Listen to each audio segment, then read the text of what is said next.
దేవుడు ఏమైనా చేయగలరు. గత రాత్రి విన్నాం, ఎలాగైనా చేయగలరు. మన పర్మిషన్ లేకుండా మనం తీసేయగలరు కూడా. అయినప్పటికీ నిస్సహాయంగా మనం చూస్తూ ఎలా భరిస్తున్నాడు ఆయన? రాత్రి 2 మాటలు చెప్పుకున్నాం. మన దేవుడు ఎవరు చెప్పండి? ఆయన మన పాపాలకి సాక్షి, రెండోది ఆయన మన పాపాలకు తీర్పరి, న్యాయవంతుడు. న్యాయవంతుడైన దేవుడు, తీర్పరి అయిన దేవుడు, అలాగే సాక్షి అయిన దేవుడు పాపంలో కొనసాగుతున్న నన్ను చూస్తూ ఎలా ఊరుకుంటాడు ఆయన? అలా ఊరుకుంటా ఉన్నప్పుడు చేతగా ఊరుకుంటాడు ఆయన? కాదు. దేవుడు మనకు అవకాశం ఇస్తున్నారే కానీ అంగీకారం కాదు. చాలా మంది ఆ సత్యాన్ని మిస్ చేసుకొని దేవుడు మన విషయంలో యాక్షన్ తీసుకోవట్లేదు కాబట్టి నా పాపం అంగీకరించబడింది అనుకోకండి. అది కేవలం అవకాశం మాత్రమే. దేవుడు చూస్తూ ఊరుకోడు, ఖచ్చితంగా తగిన కాలమందు బుద్ధి చెప్తాడనే విషయం గుర్తుపెట్టుకున్నాం. సో ఈ ఉదయకాల సమయంలో ప్రభు మనతో మాట్లాడుతూ ఉంది. ఎవరైతే సాక్ష్యాన్ని కాపాడుకోలేరో వారు సేవ చేయడానికంటే బదులుగా సేవను ఎక్కువగా నాశనం చేస్తూ ఉంటారు.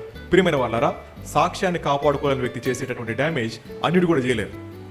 సో బయట వాళ్ళు మందిరానికి రాలేరు, భయపడతారు కూడా. కానీ మందిరంలో ఉండి సాక్ష్యాన్ని కాపాడుకునేవాడు, మందిరంలో ఉండి సహవాసాన్ని పాడు చేసేవాడు ఎంత ప్రమాదకరమైన వ్యక్తి అంటే వాడు దేవుని కృపతో చెలగాటమాడుతూ ఉన్నాడు.